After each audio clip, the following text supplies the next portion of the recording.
What do we find at the intersection of faith and the world? Our new podcast, Crossroads, explores this question in thought-provoking conversations featuring guests from around the world who are seeking to live faithfully in the public square.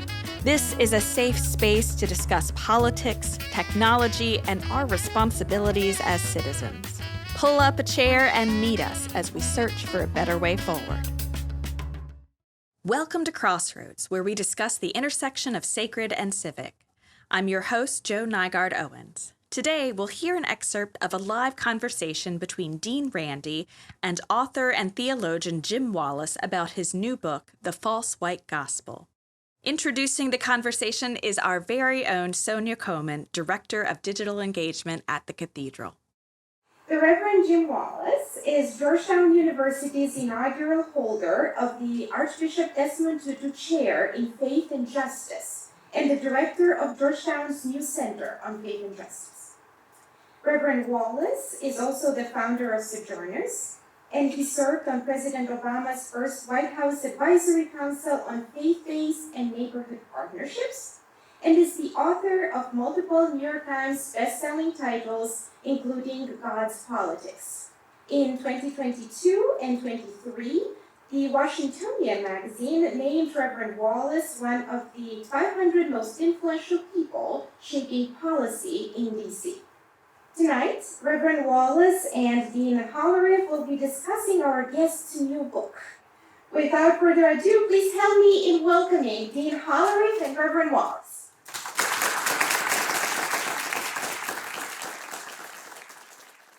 Well, it's a blessing to be in this cathedral and here with all of you. We are at a crossroads, to use your podcast title. We're at a crossroads, so I'm very glad to be We're part of that very with you. glad to have you in. If you have not read Jim's book, I hope you will, The False White Gospel. It is a wonderful book and so much needed for our times. It's extremely timely. Jim, I enjoyed the read, and I got so many questions for you that I want you to expound on. First, why don't we start off with, so much of the book centers around the reality, the troubling reality of Christian nationalism, especially white Christian nationalism.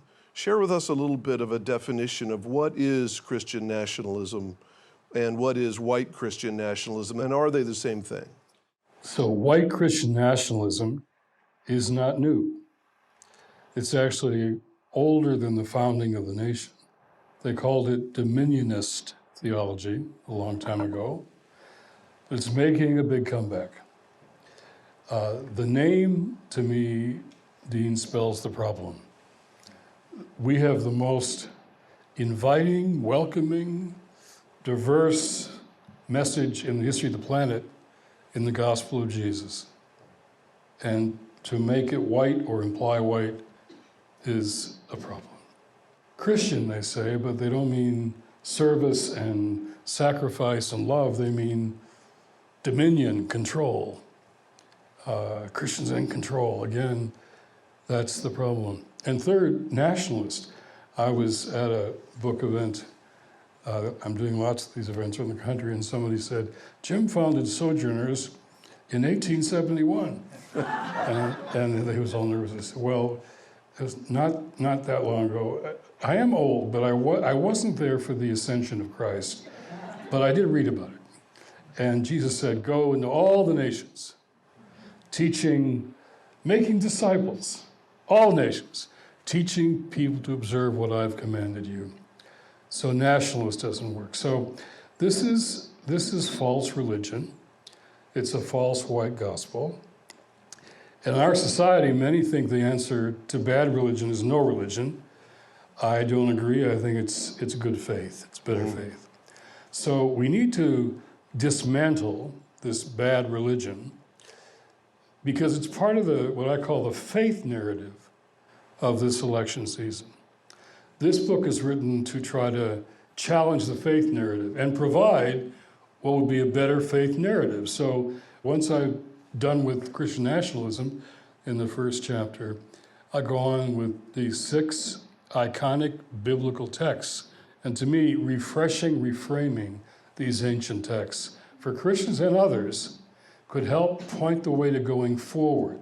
How could we really lay the foundations for a genuine multiracial democracy. And I think, let me be blunt, white supremacy is making a last stand, and they're willing to use any means necessary, including violence, to protect white minority rule. That's what white Christian nationalism is. And yet, we are a nation that's becoming such a gifted place of so much, all of God's children here, and we need to help people understand that if we're followers, if we're believers, we're part of what I call the Imago Dei movement. That first chapter in the first book of Genesis, I love where the passage 126, Genesis. I imagine all the noise around you, all of you, me, political noise, polling noise, trial noise, terrible noise, ugly things every day.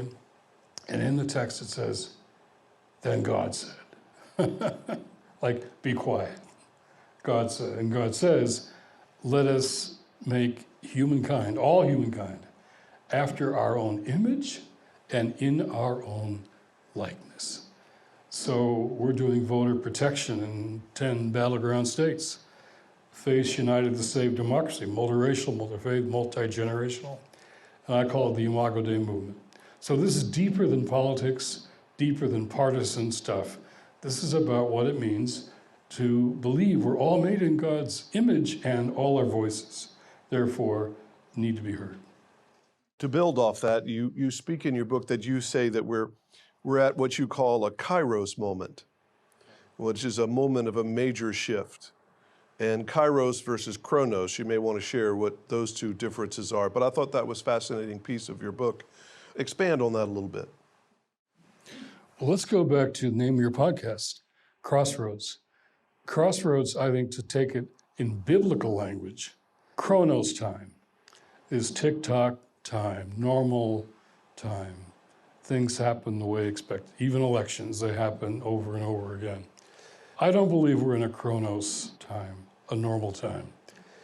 Kairos time in the Bible is a time which changes time, a time which can change events that can last for decades and generations to come. I firmly believe that we are in a Kairos moment in this country. This is not a normal time, a normal election. It is a Kairos time. And we're going to make choices, decisions, one way or the other, that are going to affect time for a long time. And this is it's a crisis moment, to be sure. It's a test of both democracy and of faith, I would say.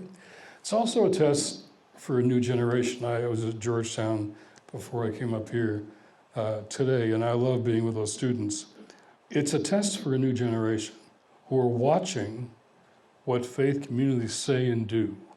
And where are we going to stand? Are we going to stand up? Are we going to speak out? And for them, it's a test of whether they want to be engaged with us going forward, or they're going to show up at our doors. I'm engaged in that test of democracy, faith, and that new generation. And to me, it's a Kairos time. This fall and the weeks that follow will change things for a long time to come. You talk about that this is the last gasp of white supremacy, or that they're willing to do just about anything to stay in power or stay in control. You say there's a new strategy of white supremacy, which is to prevent our changing demography from changing our democracy. I think that's a great line. You want to expand on that a little? You pick out my favorite lines. Yeah. I am a preacher, after all. I'm going to steal them, too. All the things we're dealing with, voter suppression, voter intimidation, gerrymandering, all the things that this audience knows about, to make it harder to vote, to prevent people from voting, to prevent people who serve their time in prison from voting, all that's going on. Confusing voting information, shutting down polls, changing where polls go. It all can be summarized for me in that sentence. The people who want to shut democracy down, they want to prevent our changing demography, and they can't stop that. There's a trajectory in the politics, which is Fear that leads to hate, that leads to violence. That's now our growing trajectory in politics, and the acceptance or even promotion of political violence is skyrocketing. Election workers. When I talk to the election commissioner of Maricopa County in Arizona, a big county, what keeps you awake at night? He says, the safety of my staff. How can poll workers not be so afraid of their lives when they're just counting ballots, right? So we're at this moment here, and I think that sentence summarizes. So on the other hand, those who see what God has made and God is making as my two boys, new generation, their whole lives are multicultural. Their relationships, their friendships, their baseball players, their teammates. And so for them, this is a gift going into the future. But for many people, it's still a threat. And the other text that we talked about a lot was this Good Samaritan text. That's where I was just going. Okay, well, let's go right there now. So here's Explain how you divided the book up by biblical passages. So I chose 6 biblical passages that I know, and you know, and your listeners know, but I wrestled with them and read more commentaries on them and prayed over them, and what do they mean right now, you know? So I got to this Good Samaritan parable text, and so this lawyer comes to see Jesus, and what I learned was he's a Washington lawyer. I know that tone of voice. Okay, what do I need to do to inherit eternal life? Jesus says, well, I think you know. It's all written down. I think you know. You love the Lord your God with all your heart, your soul, your mind, your strength. And love your neighbor as yourself. You know that. Okay, well, who is my neighbor? He's saying, not who is my neighbor, how can I welcome them? He's saying, exactly who is my neighbor? Who am I obligated to? And Jesus says, well, let me give you an example. And he chooses a Samaritan. Now, let's be clear. To the Judean, I've talked to Jewish scholars about this, the Judean audience to whom Jesus is speaking, there were no good Samaritans. Samaritans were mixed race. They were half-breeds. They were dangerous. They were false worshipers. Stay away from them. They'll get you in trouble. They were othered. Like today, we see so many people being othered. Different, other, be afraid, hate, and violence. And here's a Samaritan who's being othered by Judean culture, and here's a Jewish man who's left for dead, robbed, beaten, side of the road. And this man who's been othered by the Judean culture sees somebody who's other to him, and he stops time, energy, risk, money to help this man who's other to him.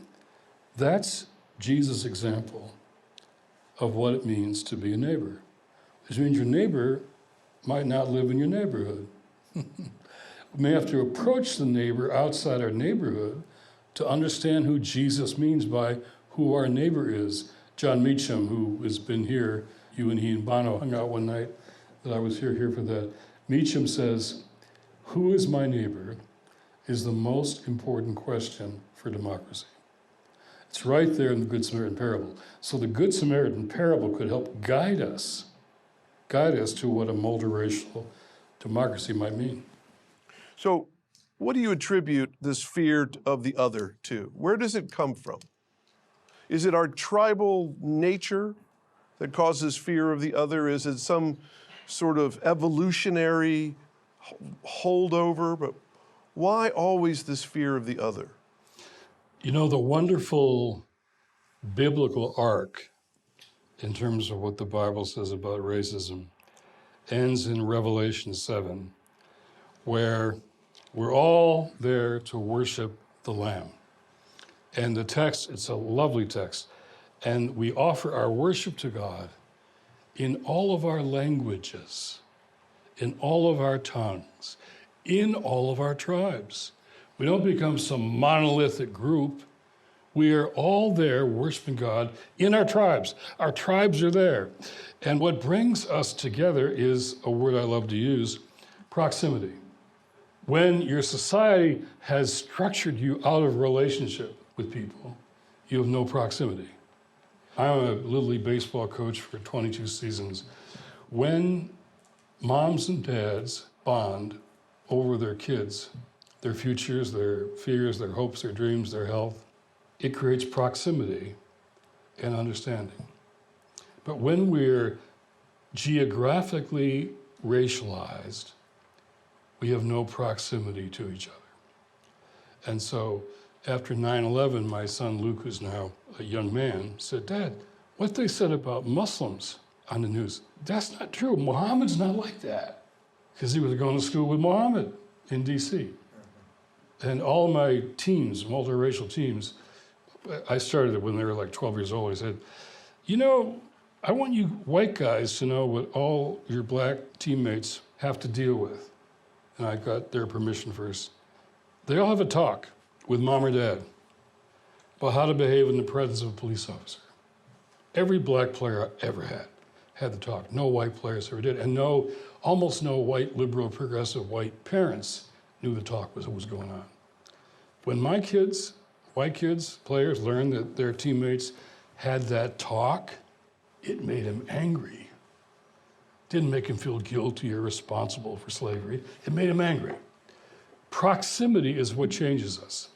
So how can sports, how can school, how can church, how can our places give us proximity between our tribes? And then we start caring about each other's kids and the future. So proximity is what community, for us, is all about. The anarchist idea is this is how to be proximate to each other, and that's something we can offer. And, you know, I'm not sure how we're going to survive democracy or not this fall. I don't know what's going to happen. Anybody who says they know what's going to happen is foolish. We don't know. But I think if we can get through this, we have to commit ourselves to a transformation like we've never seen before. Eddie Glaude wrote the foreword of the book. I love his line. He says, everything is coming apart, and everything is possible at the same time. I love that. We're at a Kairos moment where things could really come apart in ways we haven't seen for a long time. But things could come together and be transformational going forward if we commit ourselves to that.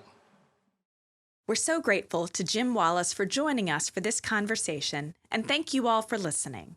Our next episode celebrates the 50th anniversary of women's ordination in the Episcopal Church, which took place on July 29, 1974. Thank you for listening to Crossroads, and until next time, peace be with you. If the digital offerings of the Cathedral enrich your daily life, please consider becoming a supporter today by making a gift at cathedral.org/inspire.